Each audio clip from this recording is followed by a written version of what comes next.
that my pill didn't work for you. What? I took the acne pill and it worked for me. That's how I got rid of mine. Yeah, it didn't fucking work for me. Yeah. So, welcome back to the Booth Podcast. This is episode 18. Is Right? this how we're starting it? Yeah. Yeah, this is 18. So we're talking about the fact that acne medication didn't work for me, but it worked for Connor. Yes, it did. 6 months of very, very chapped lips and very, very dry skin, and I now can no longer get acne anywhere unless I'm abundantly stressed about something. Okay. Well, good for you. Didn't work for me. That or I sit on my ass for too long. Well, which did that you does try happen. Accutane, or did you use That's something what I had. else? No, You had Accutane? no, Accutane was what I used. Okay, Yeah. so I'm afraid to take Accutane. I never took Accutane. Are you afraid because of the depression thing? Yeah. So my family has crazy like mental health issues, and I don't want to fuck Yeah, with that. we know. We Yeah, know from your yeah. conversation that we Yeah, had we know yesterday. from this podcast that I'm mentally unstable. So That also works, yeah. no, but yeah, no, there's just chemical imbalances on my dad's side of the family that I've definitely inherited. So I'll say that I'd rather not take it. I never experienced anything anything like that. Mm-hmm. For me, nothing mentally happened. It was legitimately just really dry skin and really dry You're lips clipping a little for bit. 6 months. You're feeling a little Okay. robot-y.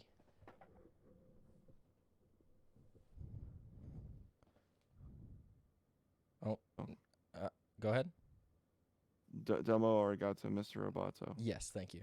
It's beautiful. Okay. Nice and crisp. You were saying I was a little robot-y, so Yeah, you're good. You know. Okay.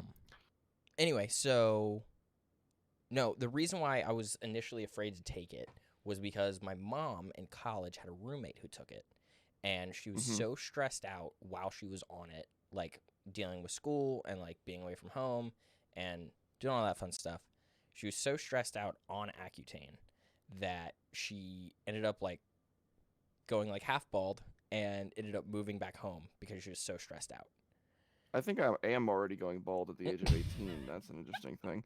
I'm sorry, you don't have great luck because your dad. You know, it's okay. It doesn't look that bad on camera. No, it's not that bad.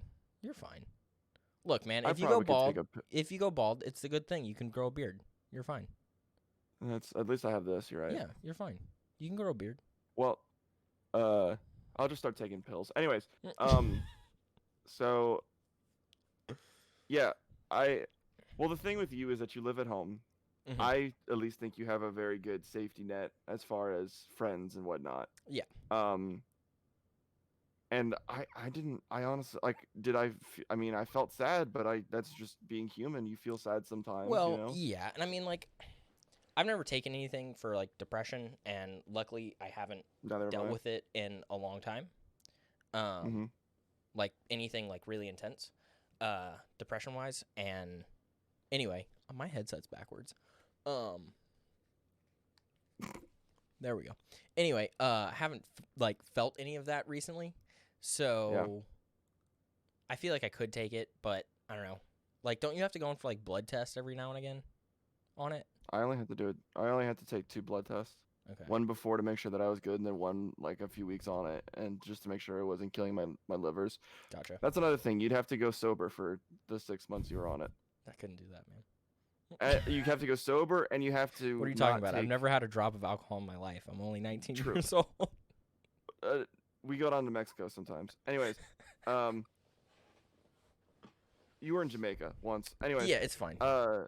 You have to go sober. Essentially, you have to do nothing that will overload your liver or kidneys. So you can't take Tylenol, which filters through your kidneys. You can't take any kind of alcohol, and you can't take medication in general that filters. Anything that filters through your kidneys and livers, essentially, to like work, you can't take because the Accutane is using so much of its capacity. Gotcha. That it could cause failure of those organs if you were to overload it. Okay, that makes sense. So that is one thing. That makes sense. And the blood work wasn't an issue for me because whenever I had my Kawasaki's heart disease, whenever I was a kid, I had to do blood work once a week for like a year. So I am completely used to blood work and needles and whatnot. Yeah. So, well, that was my experience, of course. Yeah. It was funny though, getting a letter in the mail from the company that makes Accutane, telling me that I need to get on birth control. That was entertaining. What? For females, in order for a female to take Accutane, they have to also be prescribed birth control at the same time, because Accutane can also cause very extreme deformities in infancy, in an infant child, to a fetus. Lovely. So if you ever do take it, you'll see all over the pack, like literally every single tab you open to take a pill out will say, make sure you're on birth control. Don't have a kid. For dudes, it's fine. It won't affect us if we were to have a kid while we're on it. But if a female is to get pregnant while she's on it, it would completely wreck that kid. Gotcha. Interesting. Yeah. Well, I know so in order for, I know JP took it for 3 months. Yeah. And for me, it was 6 months. The maximum you can go on it is 8 months. Yeah. So he took it. I think he took it for 3, maybe 4 months. And it was the case by case basis. Yeah. So I can't remember if the doctor told him okay, we're only going to take it for this amount of time, or if he decided okay, I've cleared up enough that I'm comfortable. Well, the thing that my doctor told me was that you're gonna clear up, and the last 3 to 2 months, if we don't do the option, because for the way my doctor explained it, it's 6 months with an optional 8 months. Okay. So you're gonna if we don't have to do the last 2 months, the optional last 2 months being the 7th and 8th month, that's because your final 2 months you won't have any breakouts and you'll be completely clear. But it's kind of like taking an antibiotic, that if you don't take those last 2 months, it will return. Gotcha. So that's the way it was explained to me, that the last 2 months you will be clear if you don't have to do the optional 7th and 8th month, but you have to finish those last 2 months, otherwise it'll come back. Because the way it works, I think, and this is just based off of freshman year. What are you talking about? What are you talking about? We're professional. We're doctors. Yeah, we're doctors. We're dermatologists. Yeah, we're dermatologists. I mean, it's fine. It has something to do with your pores. I think it shrinks your pores, physically shrinks them. Okay. Because whenever you're going through puberty, or you have hormonal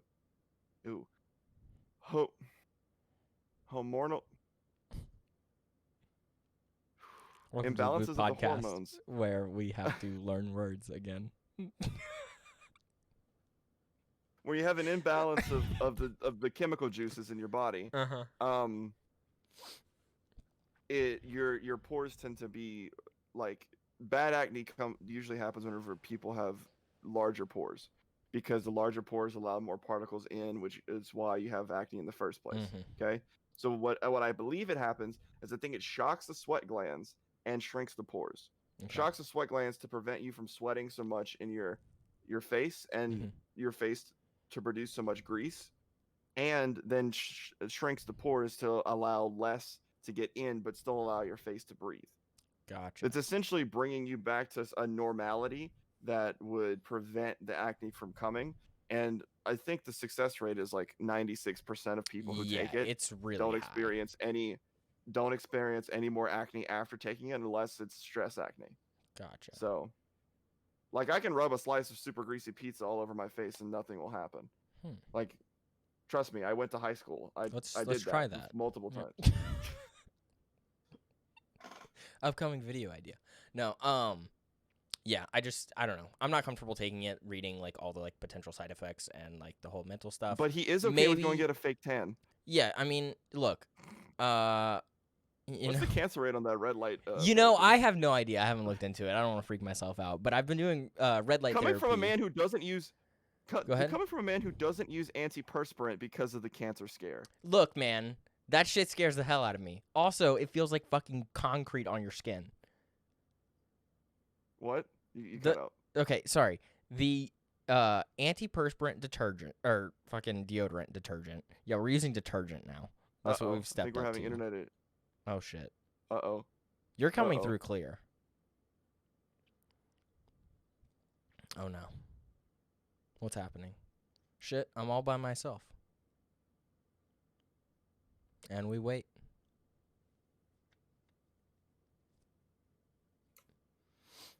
Is he back? Hello? Reasons 198 why we need to get a podcast. Hello?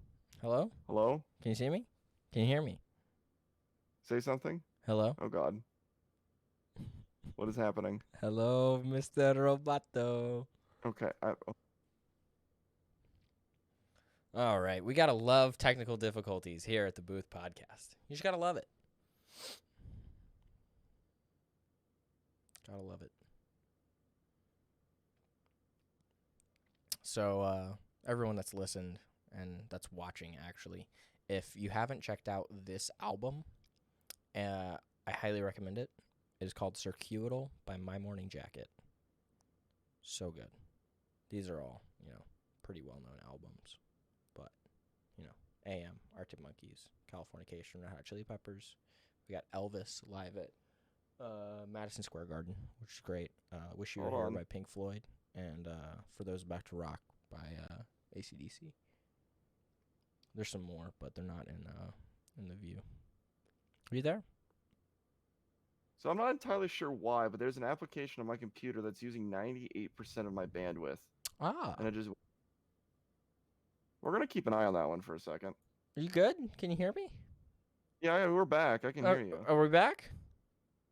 At first, well, two things happened. Origin likes to open on launch, even though you tell it to not to, so it was auto-updating things. I don't have that issue. Well, I play Madden and yes, war games like Battlefront and whatnot. So good games. Speaking of the new Star Wars game that was announced, the fighter pilot one, that looks fun. Wait, what? Yeah, there's a new Star Wars game announced. I'm sorry. Please educate me. Okay. I forgot what the name was. So I'm going to go to starwars.com. Please do not crash my Discord. It's called Star Wars Squadrons. Master the art of starfighter combat in the authentic piloting experience, Star Wars Squadrons. That was the new video game that was being leaked, and that was just announced. This looks awesome. Yeah. So we're gonna be X-wing pilots, right? I was thinking TIE, but we can do X-wing. I mean, look, TIE fighters are fucking awesome, but like, X-wings are cool as shit. I'm assuming they're gonna allow you to play both sides. I wouldn't see why not. I don't see why not. I mean, the X-wing is on the cover. Yeah, and the X-wing pilot. But there's also, it's an X-wing and a TIE fighter pilot. So like, okay, before we jump to this, so I've been trying out. Holy shit! Ahead. October 2nd for PS4, weird, Xbox One, and PC. So October 2nd.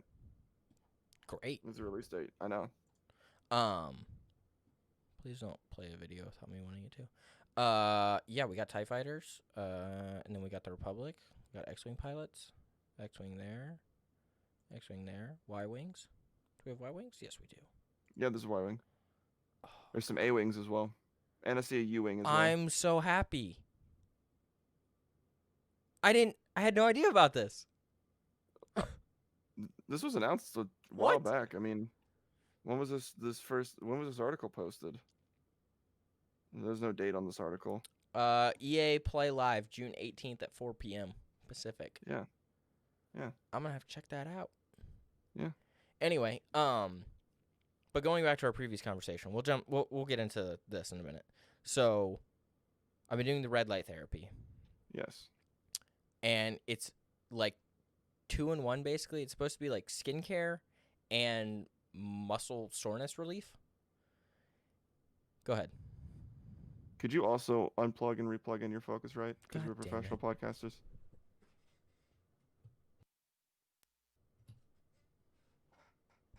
Look, at least we both use the same. Hello? At least better. At least we both use the same equipment, so we know how to fix each other's audio problems. Yes, this is very true.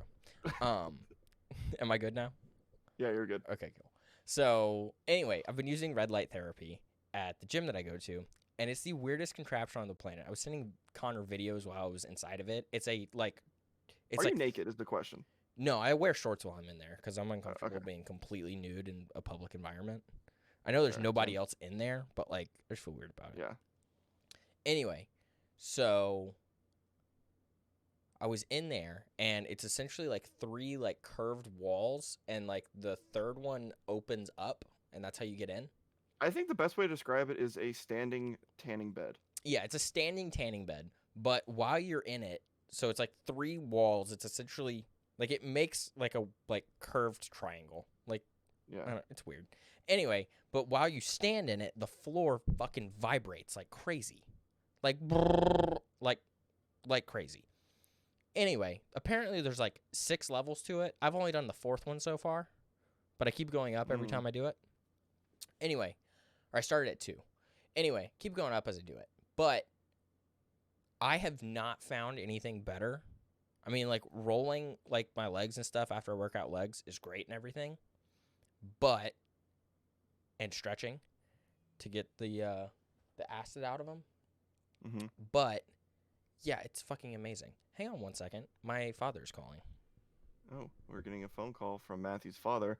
I will entertain us as we go through this. I'm sure he entertained it as I was fixing my internet problems. By the way, might I remind everyone to go ahead and like and subscribe if you're on YouTube. Also post a comment. Tell me what your favorite color is. We have some big things coming to the Booth Podcast very soon. Big updates, big news, big nudes, actually. We also have we're also on multiple different platforms. If you're listening to this on a platform and you want to see a video version, we're on YouTube. If you're listening to this on an audio only platform, which is what I meant to say earlier, or if you're on YouTube and you want to listen to us just normally, we're on Spotify, iTunes, as well as Google. All the links should be in the description if you're on YouTube, and if you're listening to this on any of the audio platforms, it is simply the Booth Podcast on Spotify, iTunes, Google Play, and YouTube. Give us a like, give us a follow. We're the 2 very handsome dudes, the OGs, the sexiest bastards on YouTube. That's what we are. Yes, this is a very professional episode, Matthew. Yeah, it's extremely professional. I'm so fucking sorry. Like, seriously. You're fine. Anyway, luckily my dad. I had internet issues. We got internet issues. We hormonal issues because Connor can't speak words. Can we just title this episode 69,000 Reasons Why We Need a Podcast Studio? Yeah, that's what we'll title it as. No, so kind of exciting news. Was this your dad telling you exciting news? No. So he was asking so I'm going fishing tomorrow. We're leaving tomorrow. Yes, we know this. Work. And I might be going tomorrow too. Yes, so good. I mean, I won't be able to fish until Thursday and Wednesday and Thursday morning, but still going tomorrow. Down there. So anyway, yeah, I'm excited. But he was calling to see if one of the friends that I invited could make it, and he will not be able to. So he's trying to find other people because people backed out of the trip. If you would have given me more time, I could have come. You know, I got a notice this morning. Okay. So if you had gotten the notice yesterday, maybe if I got the notice like yesterday or like 3 days ago, maybe I could have invited you, and it would have been. I definitely could have been able to make that. Exactly, which I would have loved that. Fuck, that would have been great. Camera equipment would have been brought. Absolutely. Oh yeah. So anyway, yeah, he was calling to get an update on that, whether or not my other friend could come, but he will not be able to make it. Anyway, no, I signed up for my first lesson of flight school today. Yes. Is this the overpriced flight school that I'm thinking of? What do you mean by overpriced? Well, because whenever I was back living in Lafayette, I had actually looked into getting my pilot's license, and it is $10,000 to do so. Yeah, so I priced everything out today, and I'll be able to pay while I'm in school, not working that much, covering all my other expenses. I'll be able to pay to go up twice a month.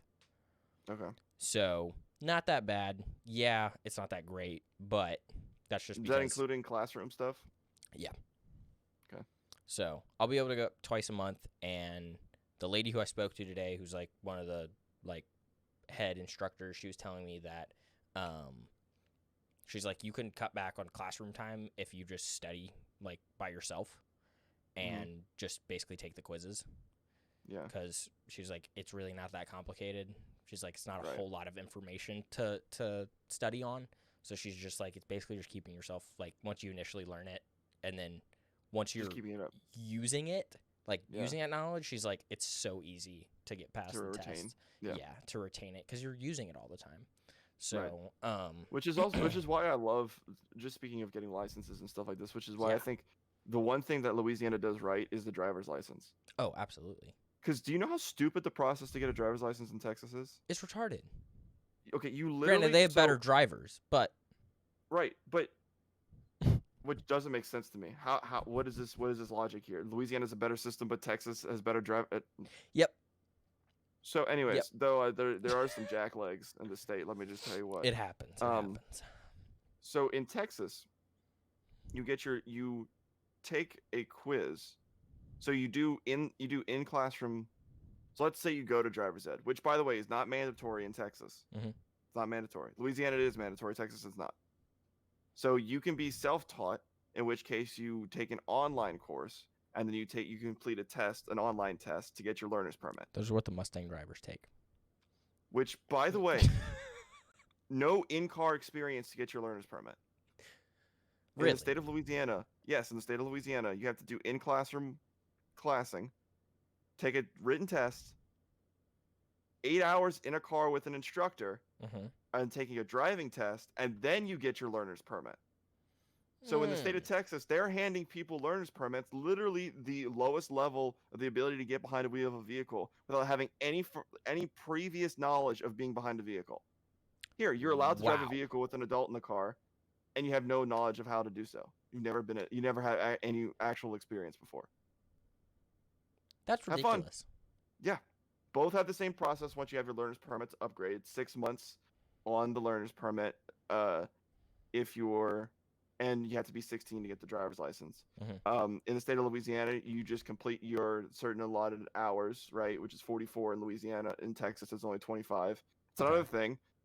That's another thing that's impressive. Not only are we giving you a learner's permit with no previous knowledge of how to drive a vehicle on the road, but you have to complete only 25 hours with a licensed adult in the car to get your actual license.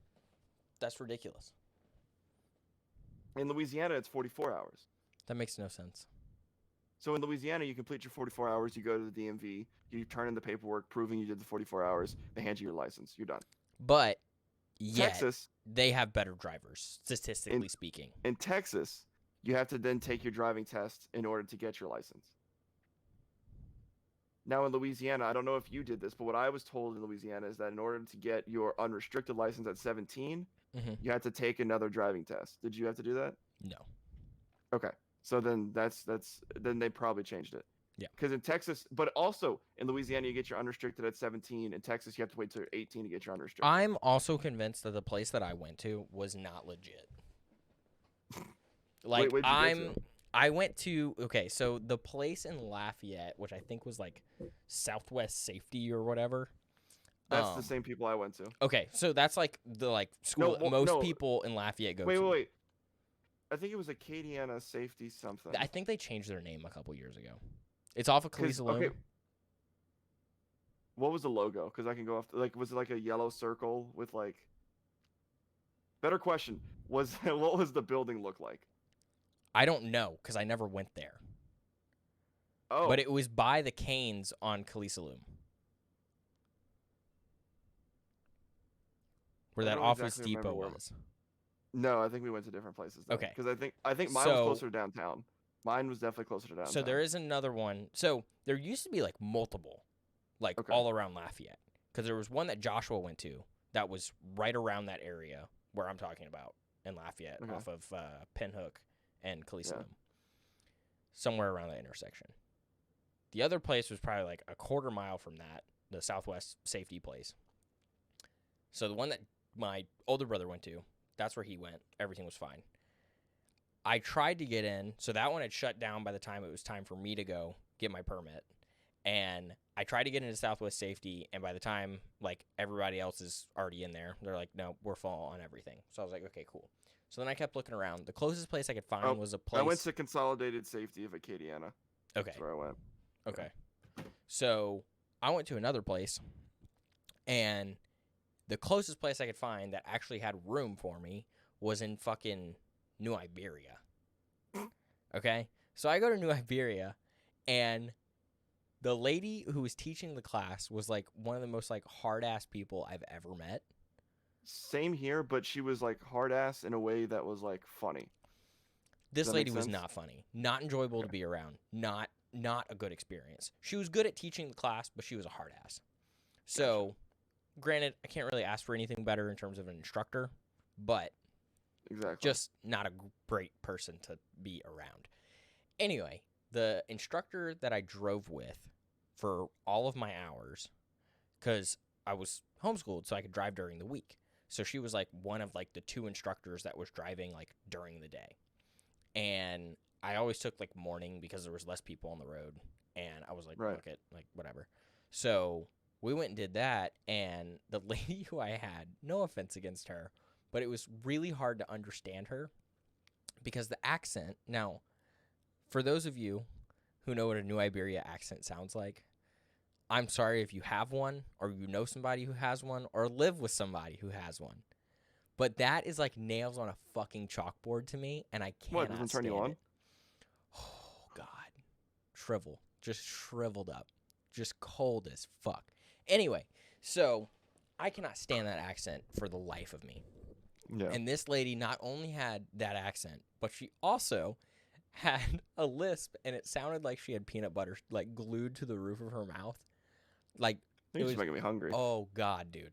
It fucking hurt me. Honestly, the fact that she had that speech impediment made it better because the New Iberia accent wouldn't come through as smoothly. So I had multiple instructors. It was rough. I had a kind of older, kind of overweight lady. The first time I went driving was with this dude that we just called the coach. Former football coach at one of the schools somewhere, and now he just taught driving. He was probably the most fun because I feel like I actually learned from him. Whenever I got when I was driving with the coach, we had this nice Kia sedan that we were using. Pretty good power, 150 horsepower. I think he told me it had. Big, I fit in it just fine, and he was really enjoyable to take driving. Okay. Then the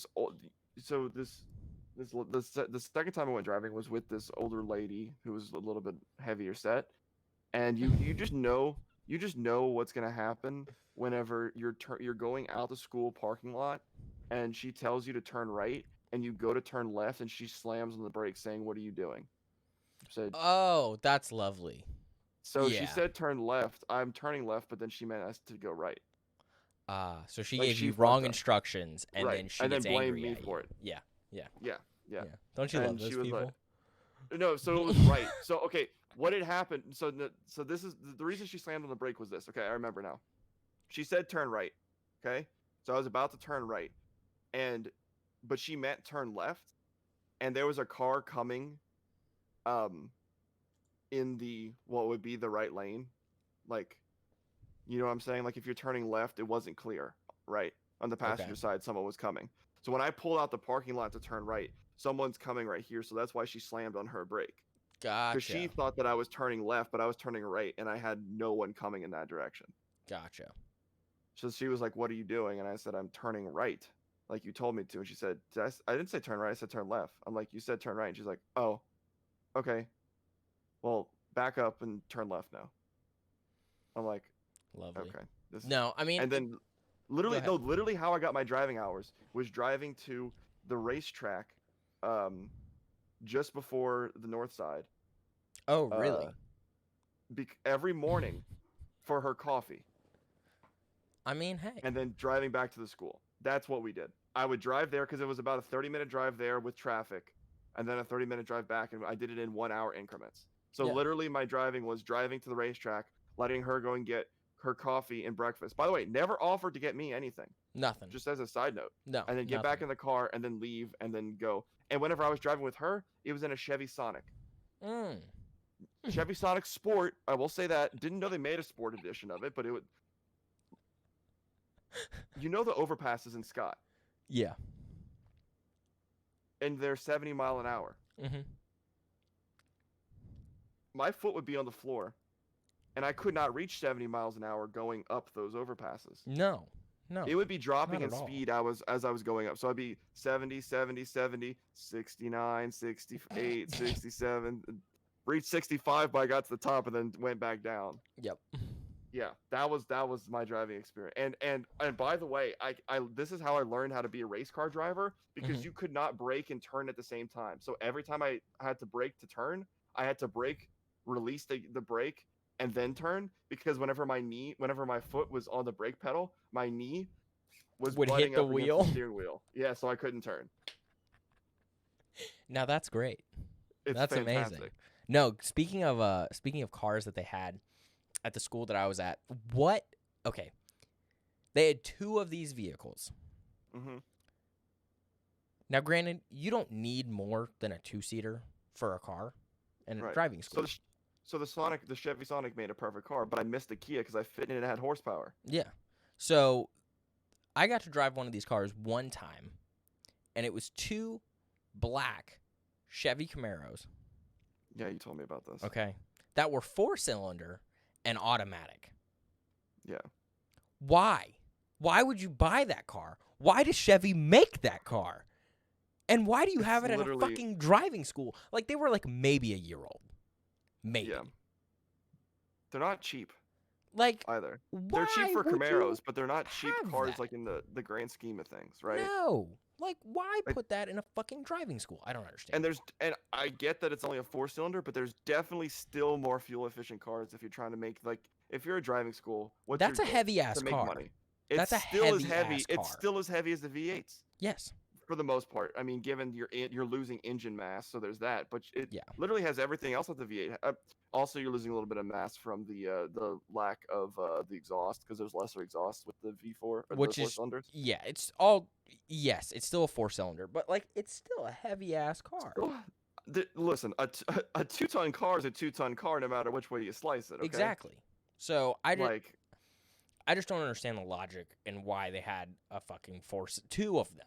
They had 2 4-cylinder black Camaros. Was a 4-cylinder, but it was large. Yeah. I had space. It was a 2015, so it was new, but it wasn't too new. It was leather. It was a good commuter car, right? Like, that car made sense for a driving school. Even the Sonic, which I didn't fit into, makes sense for a driving school because it's slow, it's really fuel efficient, and it's pretty inexpensive.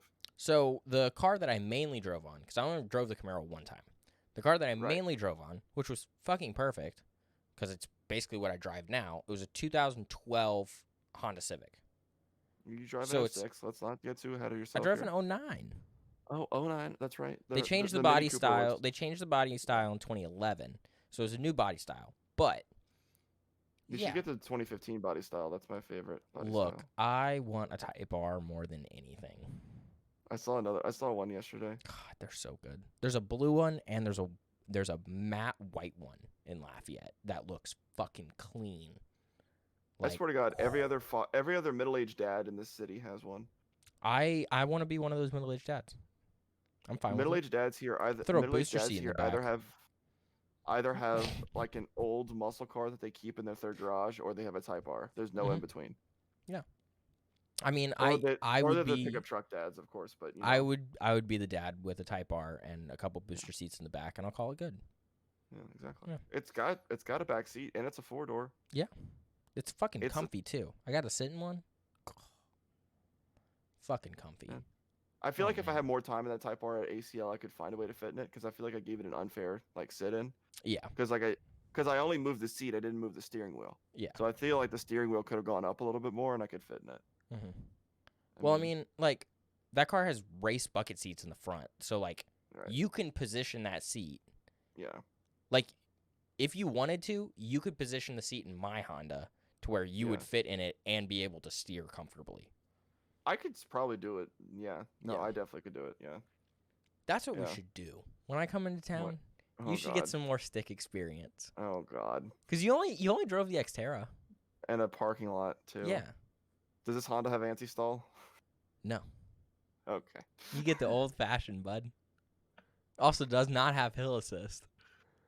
Oh, and that's all Austin is, which is why my mom didn't want me to get one. Yeah, but you'll be great. You'll learn how to do it. Listen, as long as you don't force me to buy you a new clutch.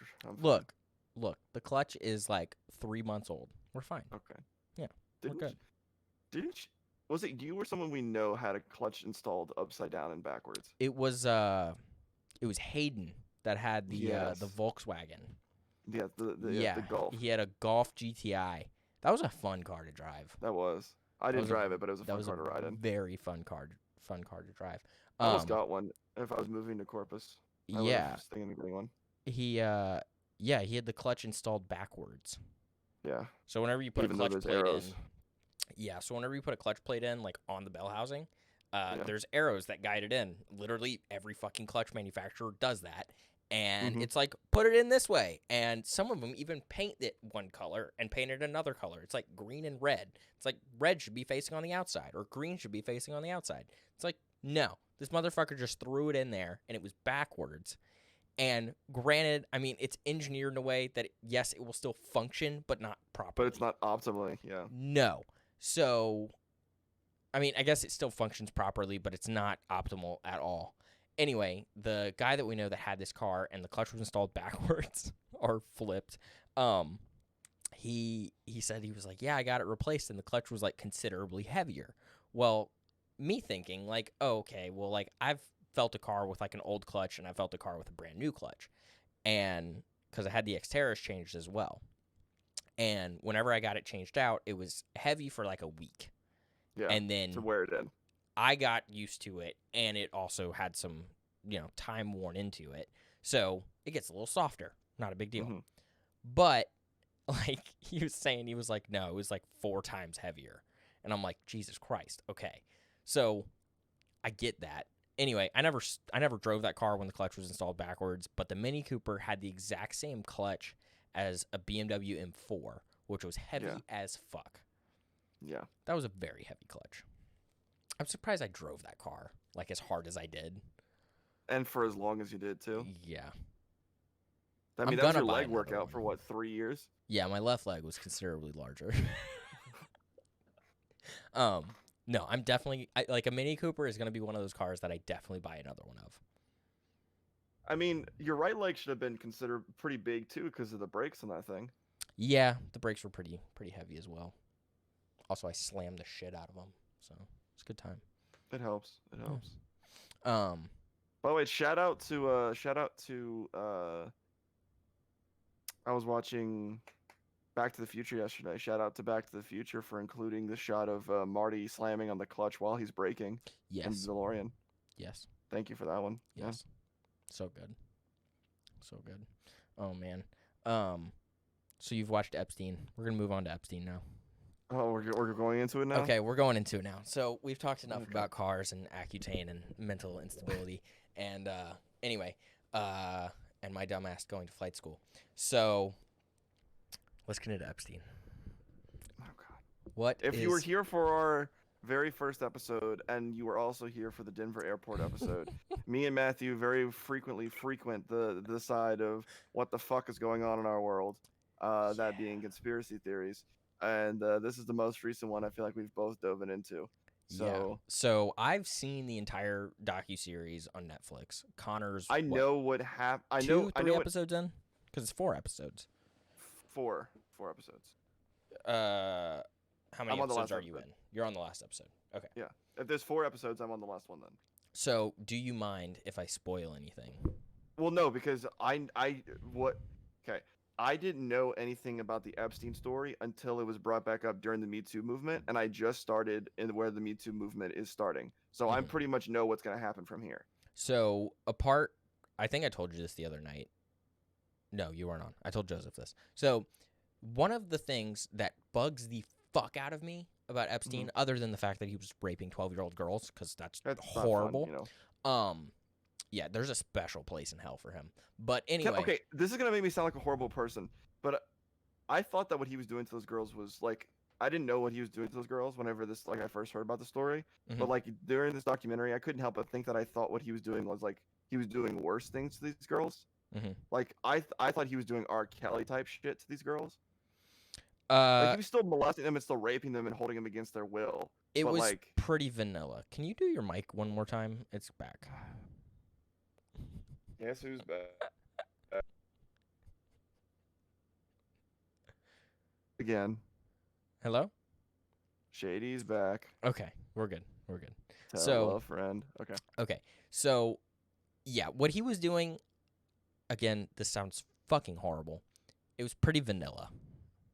Yeah, compared to like other rape cases, like your R. Kelly's and like your, like we're talking like human trafficking and rape. Then I would compare it. Like my only knowledge of that side of the world is with R. Kelly, so I just assumed he was doing same level of shit. Yeah. But not to like discard the victims in any way, shape, or form, because they're fucking heroes in my book. Like the fact that they're still alive. Yeah. And the chick who lives in Spain, by the way, I want to sit down and have a conversation with her because she seems like an absolute badass. Oh yeah, she seems like a bad motherfucker. No, but so the most disgusting thing, just to show like how awful of a person he is, even more, the motherfucker. There's a picture of him, and I'm sure you've seen it. I don't think they showed it in the documentary, but there's a picture of him with, who was, fuck, what was his name? Eric Weinstein? Is it not Eric? Who was the fucking movie producer? Epstein. No, but he it's has a Weinstein. son who's completely. Oh, Weinstein. He has a son who's completely innocent. Imagine you find this out about your dad. Who's Weinstein? Harvey. Harvey Weinstein. Okay. So Harvey Weinstein, there's a picture of him and Harvey Weinstein, Jeffrey Epstein and Harvey Weinstein together, and they have like their arms wrapped around each other. And what's her face, the fucking girlfriend of Epstein? Picture. Do they? They show this picture. Okay, yep. He's wearing a fucking Navy SEAL outfit. Yeah. The dude has not had a day in the military. I thought that too. I was like, are we not going to talk about this? Like, are we not going to talk about this? Bro, like, you can't They showed it, Matthew, not only did they show it on multiple occasions. And him wearing it in other situations. It's fucked up, man. They showed him shaking the hand of the prince in the suit. It's fucked up. So, I heard on the Rogan podcast, right? This is where I started. This is where I heard about the documentary series, and I picked up on it and I watched it. That it does. The documentary paints Epstein as being the sole mastermind of this entire thing. But he's doing, secretary work. Yeah. If you think about it. Yeah. He's usually the first person that these girls massage, and the first person that at least sexually assaults them in some way. So he's going to be the first person in the ring to see them nude and naked and see what they're all about, right? And then once they're in the system, he gives them off to his friends, and to me, it seemed like it was very rarely that they went back to do it with him.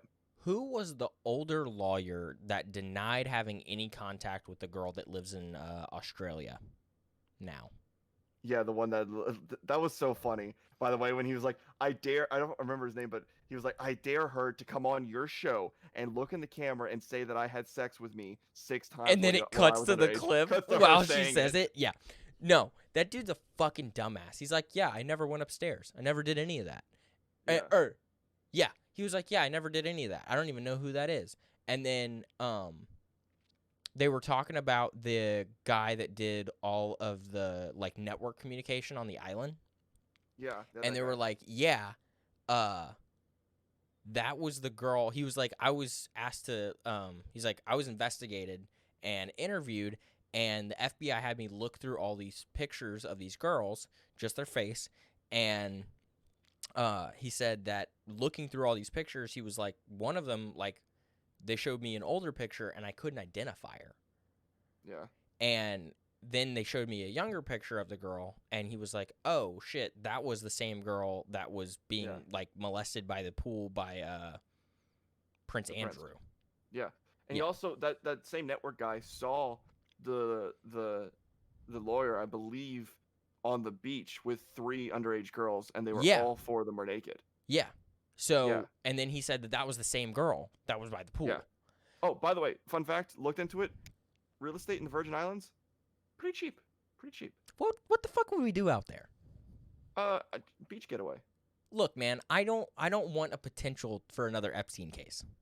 Okay? We're not Epstein. I'm not saying that we're going to do that. I'm saying that could happen. And if it's under our name, it's cheaper. Listen, it's cheaper than Hawaii and a hell of a lot cheaper look, than Hawaii. man, I'm all about owning a fucking island one day. But no, it's not owning the entire island, but real estate on the main island of the Virgin Islands. Look, man, if there's a private beach, like if there's like 200 yards of like private beach, I'm cool. Yeah, there is. Okay. We could do that. I mean, you share the beach with maybe 2 other people. Well, that's fine. Yeah. Get close with them. Throw big ass house parties. It'd be great. Exactly. But anyways, yeah. So what I was saying was I'll have my pilot's license. We can just go out there. So we'll have the yacht, right? Yeah. The business yacht. And we'll have the business yacht. Yeah, we'll have the business yacht, the business plane. Be great. And the business Virgin Island. Yeah. Where we bring. Anyways. This is a bad idea. It's just a bad idea. So he's doing secretary work, and what interests me about the painting, because I saw the painting at the end before watching any of the series, the painting that the one victim did. He's in a fucking UFO. Which makes sense the more I thought about it. They didn't say this on the Rogan podcast, but it makes, to me, that depicts that he's the abductor, right? He's the guy who gets the girls. So do you want me to tell you what the artist said about that painting? Yeah, go for it. So the reason why she put him in a UFO, and he's at the top, so like the UFO is like sitting on top of this like pole, but it's also on the far right side of the right side of the painting, not centerfold at all. But it's on the right side of the painting, and he's in a little UFO, and the UFO is on top of like this big like essentially like launch station, and there's like an FBI flag coming off of the launch station. And they asked her, they were like, well, why is he in a UFO over here? And she said that this basically is a visual representation of how I feel that Epstein, like, went through all this. In other words, she says, I feel like our government basically gave him a free ride to do all the shit that he did. Which they did. I'm sorry. I'm sorry. Dude, if you go to a fucking state penitentiary and you're given work leave, okay, I looked into it. Most work leave is like maybe, like absolute maybe is like 16 hours a week. But did you not feel bad for the warden of that jail? Amongst 3 days. Why?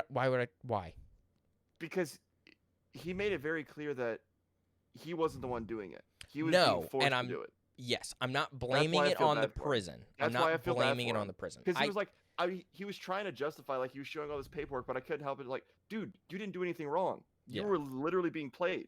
Yeah. Like, you didn't do anything wrong. No, he didn't have any control over it, and I'm not blaming the prison specifically for that. I'm just saying this was higher up in the government. I'm sorry. I know the dude has a lot of fucking money, and he's got a lot of power, and he's in contact with very $128,000 for that work leave. So, yeah. So his fucking work leave was he was allowed to leave Monday through Saturday from 8 a.m. to 8 p.m. He had to clock back into the jail, register or right back into the jail at 8 p.m. through Monday through Saturday. He had to pay an off-duty officer to follow him to make sure that he was staying at his office. $43 an hour or something. Which came out to $128,000 by the end of it. Yes, but the bullshit thing that I believe he paid off that officer even more to allow him to go to the island, because there's flight logs saying that he went to the island while he's on work leave. Yeah. And even if he wasn't going to the island, it was very easy for him to shuttle girls to and from that office. Oh, absolutely. Yeah. Absolutely. Are you kidding me? That dude, I'm sorry. No offense to police officers or prison security. They're getting enough shit. They're getting enough shit right now, dude. No offense to them, but I'm sorry. Let's take it from your perspective. If somebody is like, hey, you got to watch me for the next 12 hours. Okay, cool.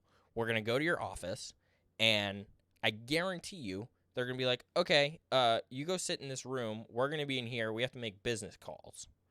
Yeah. And I'm going to pay you another $100 an hour. Yeah. Or another $3,000 an hour. Or whatever the fuck Epstein wanted to pay him. This is a big topic of conversation right now with the whole thing going on. Police officers are severely underpaid for what they should be responsible to do. I believe the same thing.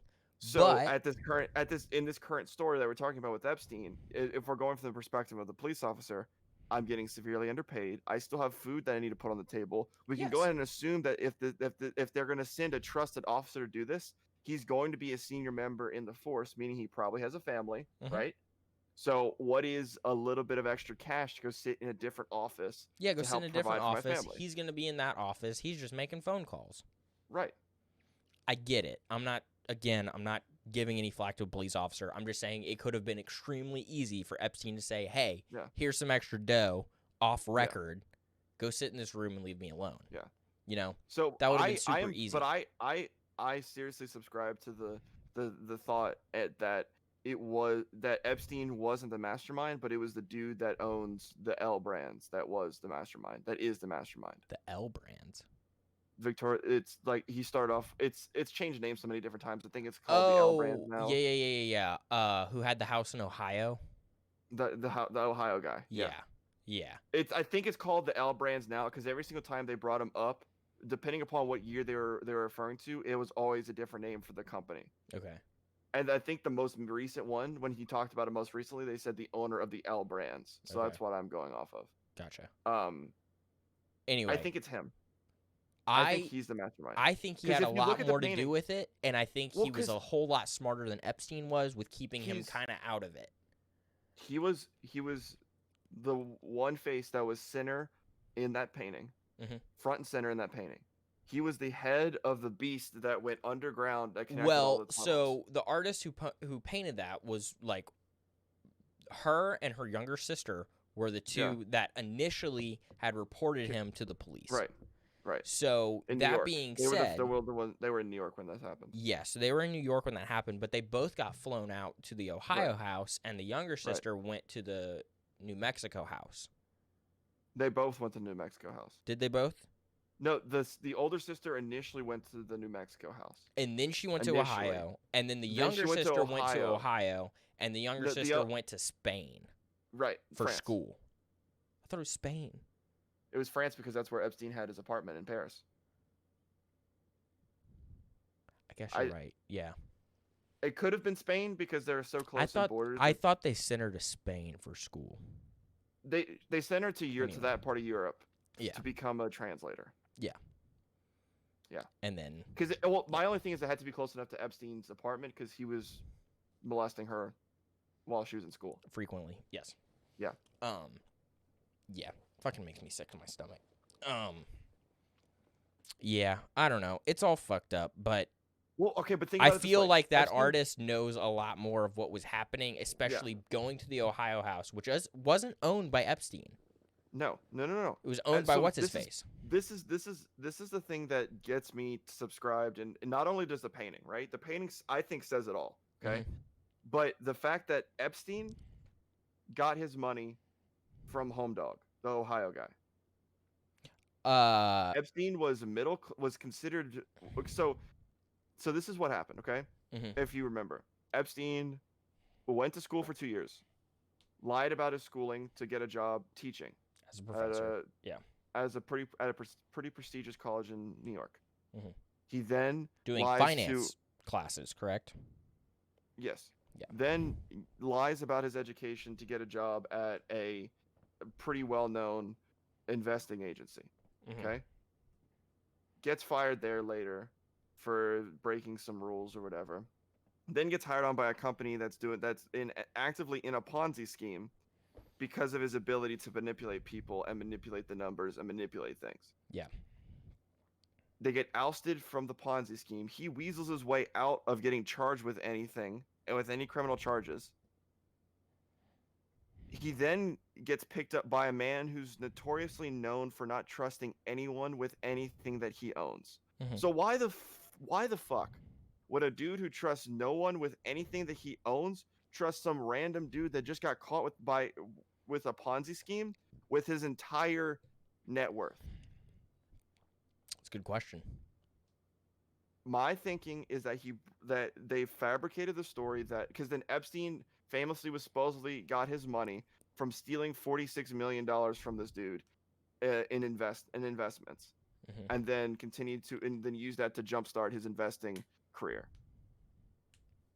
And supposedly they broke off their relationship after Ohio guy found out that Epstein had stole $46 million from him, but he never pressed charges on Epstein. He said he stole from me, but he never pressed charges. That should have been an easy cut, clear case, and he should have gotten double that from Epstein. So, okay, going into more conspiracy shit.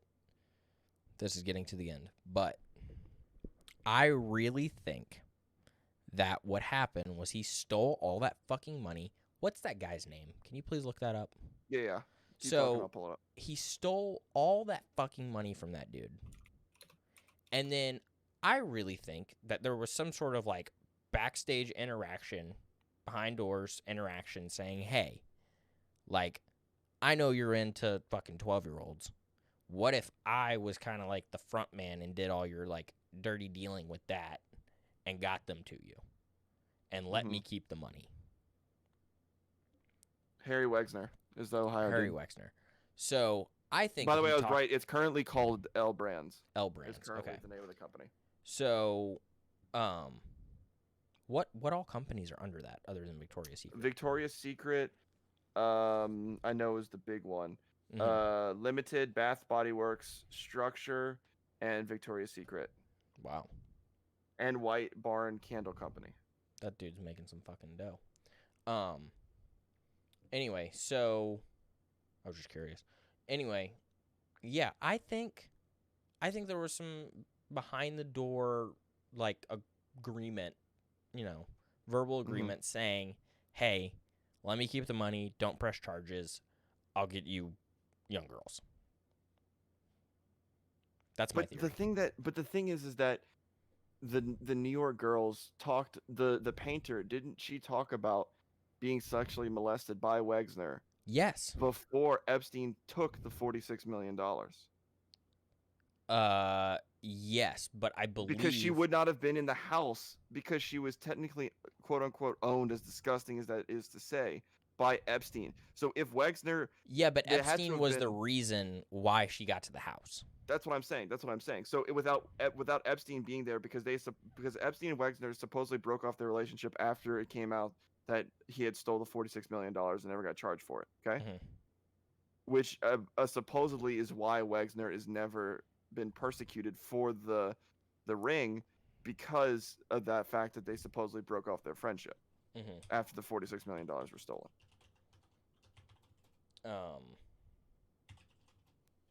But my whole thing is that, let's say that they just had a backdoor friendship, because this is a time before the internet, before social media.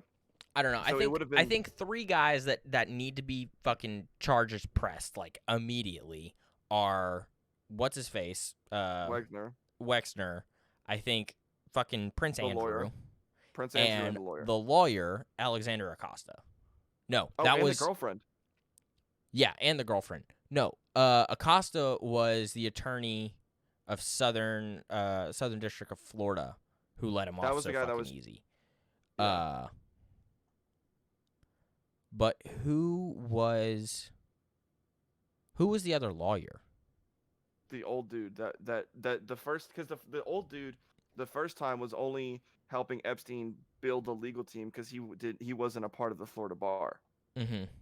But in the New York case, where he was part of the bar, he was, I believe, the head lawyer on the team. Was it Maxwell? Yeah, I think it was Maxwell. If you got me up, I know what the dude looks like. Yeah, I keep seeing Maxwell. By the way, what happens to Epstein's? What's gonna happen to Epstein's estate? Yeah, or not estate, but estate, I guess. Yeah, his property, because it's gonna be sold off. So I mean, his estate is the $527 million that he has. Billion. Oh, billion. Excuse me. And it's not that. Me. Yeah. Anyway, 527. Was it billion? No, but he was a billionaire. He wasn't a millionaire, so I don't think it was.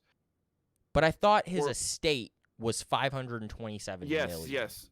Worth of real estate. Yes. No. That was funds. Oh, fun. Well, I know his total net worth was in the billions. Yes, but his actual funds, like early 2020, late 2019, like liquid funds, like cash. Liquid funds, cash. It was 500 million. Yeah. 527 million plus. Yeah. I really think that they should just sell off the fucking properties. But who's gonna buy it? Oh, there's other fucking psychopaths out there that will buy his property and be like, yeah, Epstein owned this. Guarantee you there's motherfuckers out there. Before you sell it off, I think you should bulldoze the original house in Palm Beach, bulldoze the entire island, and I would say bulldoze the townhouse in New York, but it's kind of hard to get a bulldozer in the middle of Manhattan. So my thing is, like, they're nice ass properties. Go ahead and fucking sell them. Well, okay, the Virgin Islands one is. The Palm Beach house is a little outdated, so that could use some remodeling. Yeah.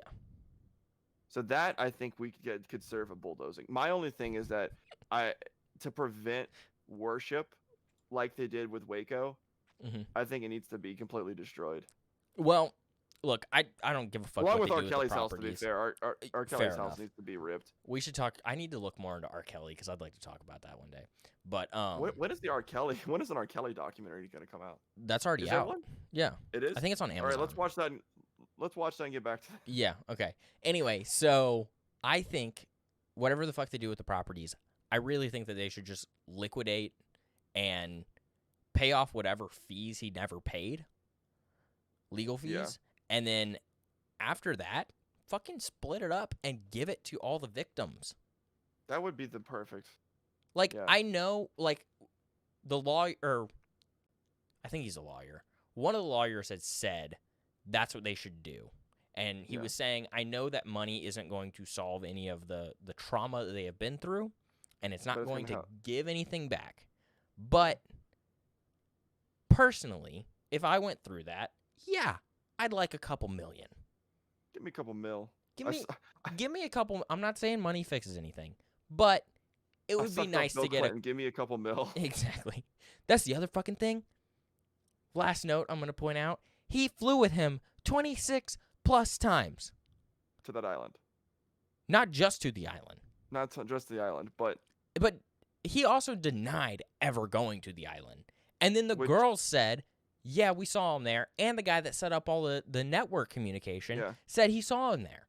What did give me a little bit of faith in humanity and a faith that not everyone associated with him was a part of the ring, was that the network guy and multiple of the girls said, no, not everyone that came to the island took part in this. There was a lot of times when there was business executives and whatnot. And they would just come in for a meal. Yeah. Right. To have an actual business conversation with Epstein, leave, and we would never see them again, and they would never take part in the ring. Yeah. So that gave me a little bit of hope in humanity that there are actually good businessmen out there. So that's really nice to hear. But also another thing that was really nice to hear was the network communication guy is that not everyone's corrupted by money, which I really fucking like, because that dude said that there was a guy draining the pool one day who knew what the fuck was going on the island. Yeah, I remember this. Yeah. And he said that he asked the network communication guy, he said, would you let your daughters come to this island? Yeah, and he said, at the time, I have a 12 and a 14-year-old daughter, or 15-year-old daughter. He's like, I wouldn't let my girls within 5 miles of that man, let alone come to the fucking island. And he said that he quit the next day. Exactly. Because the guy asked me, he's like, why are you doing this? And he's like, I guess the money. Yeah. Anyway, it was just nice to hear that. It was like, yeah, good. Get the fuck out. There's still some people. Disassociate with that. Yeah. Yeah. Yeah. Man. Anyway, we're at an hour and 4.